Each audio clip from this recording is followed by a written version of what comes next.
Bom, nessa aula eu queria falar com você um pouco sobre as formas de transferência de calor, o que acontece de fato, né? Qual o conceito do método de balanço de calor? O que acontece? Bom, eu coloquei aqui algumas análises para que a gente possa avaliar juntos. E primeiro eu queria ver com você o equilíbrio térmico no inverno, né? Equilíbrio térmico, ou seja, o balanço de calor no inverno. O que acontece no inverno? A gente perde calor, né? Ou seja, sempre quando eu falar perda de energia, é perda de calor. Ou perda de calor é igual a perda de energia. Eu estou perdendo energia em forma de calor, né? Energia térmica. Então, vamos supor uma casa que está, por exemplo, a 20 graus Celsius. Aqui, ó, a 20 graus. E o ambiente externo está a 5 graus. O que vai acontecer? A gente vai ter perda de calor, né? Ou seja, o ambiente, por ele estar mais quente, as suas superfícies de piso, de telhado, teto, parede, porta, janela, elas vão tender a estar um pouco mais quente ali. O que vai acontecer, né? A definição de transferência de calor fala que sempre o calor flui, né, de um corpo mais quente para um corpo mais gelado. Então, nesse caso, a gente vai ter uma troca térmica aqui, ó, do ambiente, do meu ambiente, jogando calor para fora. De que forma? Né? Através da transmissão, como está aqui. Então, em dias muito frios também, considerando os mesmos 5 graus na parte externa, o que acontece? A gente precisa manter, né, os requisitos de qualidade do ar interior e a gente precisa jogar uma ventilação, uma renovação de ar para o nosso ambiente. O que vai acontecer? Se eu jogar esse ar externo direto no meu ambiente, eu vou ter uma carga térmica de ventilação negativa também, ou seja, eu vou vir com ar a 5 graus aqui, deixar até azul, eu vou ter o ar a 5 graus aqui, ou seja, uma massa térmica X, fazendo uma troca térmica com o meu ambiente que vai estar a 20 graus, forçando com que o meu ambiente caia esse set point aqui para 19, 17, né? Depende aí dos cálculos de razão de mistura do ar, né? Da massa que está a 20 com a massa que está a 5 graus.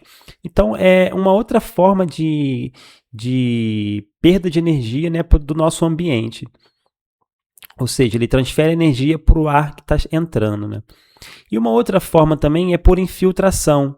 Ou seja, geralmente as paredes, telhados, as colocações ali de portas e janelas, se elas não forem totalmente vedadas, totalmente estanques, vai fazer com que eu tenha uma infiltração ali, por mínima que seja, eu vou ter. Então, imagina lá, 1 metro cúbico por hora só de ar entrando a 5, 4 graus Celsius aqui no meu ambiente. Eu vou ter também uma infiltração de ar gelado, ou seja, eu vou ter uma perda de calor do meu ambiente nessas 3 condições aqui. Aí, o que acontece no mesmo ambiente que vai estar a 20 graus interno? Eu vou até colocar aqui. O que vai acontecer que ele vai estar a 20 aqui, 20 graus Celsius, com o ambiente externo a 5 graus Celsius. No inverno, acontece um fenômeno diferente quando a gente trata de ganho de calor, né? Agora não estou falando de perda, estou falando de ganho de energia. Então eu coloquei algumas parcelas aqui que são as principais. A primeira seria a incidência solar, ou seja, basicamente é o fluxo de ar que entra pelas janelas, por todas as superfícies opacas não, né? Translúcidas ou transparentes, e faz com que o meu ambiente ele receba calor, né? É claro que isso vai depender também da forma com que o ambiente está posicionado, geolocalizado, né?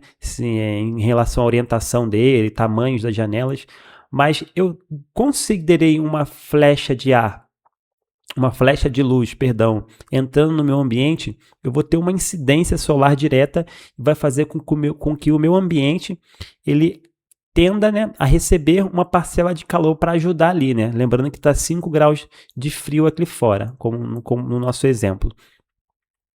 Além dessa incidência solar, a gente vai ter também, ó, a carga térmica de pessoas, iluminação e equipamentos elétricos, ou seja, dependendo da quantidade de pessoas que eu tenho lá, aqui tem 4, ó, no exemplo, as luminárias aqui, dependendo da potência da luminária, a quantidade, dependendo se ali eu tenho uma fritadeira, um equipamento que gera muito calor sensível ali, calor latente para o meu ambiente, eu vou ter também um ganho de calor no meu ambiente em função dessas taxas que estão ajudando o meu ambiente termicamente.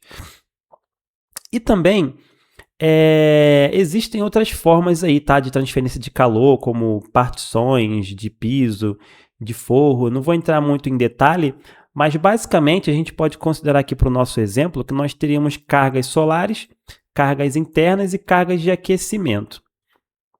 Beleza. Aí então o que vai acontecer para a gente ter um balanço de calor, né, em dias muito quentes? Eu vou ter aqui, ó, deixa eu voltar aqui. Isso. Eu vou ter aqui, isso aqui no inverno ainda, tá? O que eu vou ter no inverno? Eu vou ter ar gelado entrando, ó, querendo entrar, eu vou ter ventilação de ar externo entrando e a infiltração também. Tudo isso aqui pesando, né? Pesando para deixar o meu ambiente mais frio. E no balanço de calor, eu tenho que literalmente zerar essas cargas. Então, como cargas positivas, o que eu vou ter agora? Puxando para cima, né? Eu vou ter as cargas internas, que nós já vimos, né? Pessoas, iluminação, potência. Eu vou ter a carga solar. E para compensar isso, porque é uma briga muito desequilibrada, muito desigual, eu tentar combater essas três cargas aqui, somente com essas duas aqui, com a carga solar e a carga interna. E então quem entra em cena então? O nosso sistema mecânico de aquecimento. Para quê?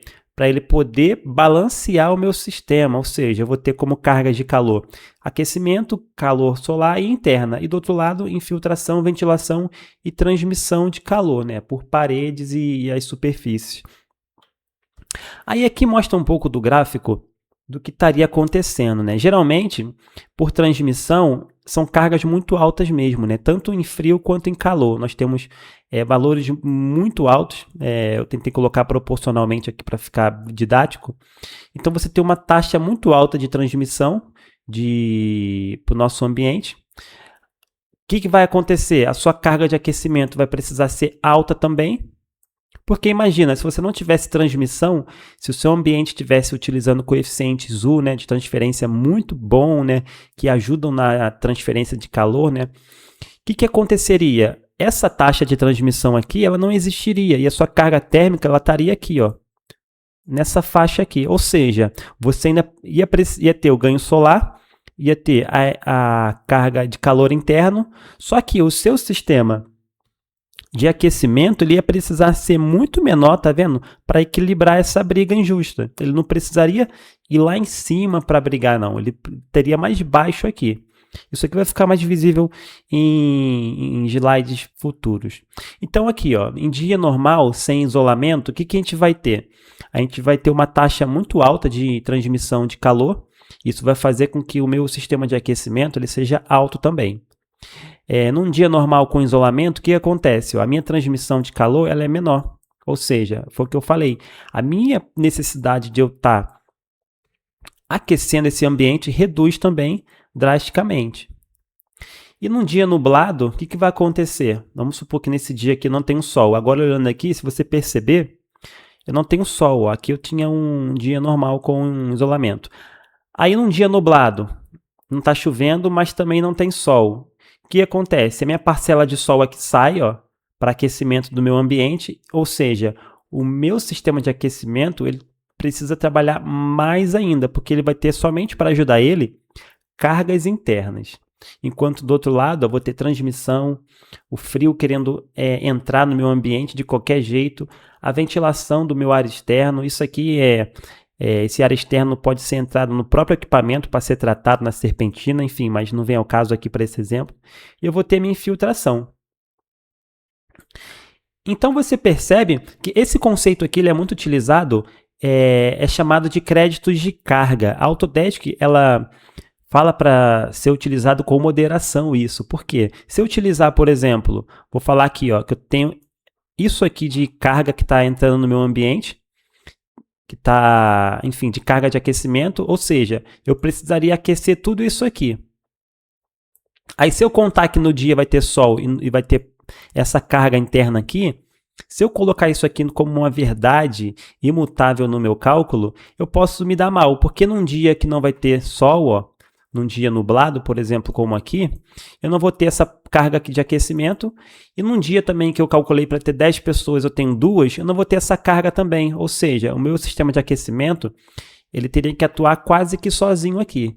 Então, esse conceito de crédito de cargas, ou seja, eu utilizar cargas térmicas para ajudar o meu sistema de aquecimento, a Ashore ela mostra, né, usa, faz alguns estudos, mas não valida equipamentos com isso não, porque a gente pode quebrar a cara.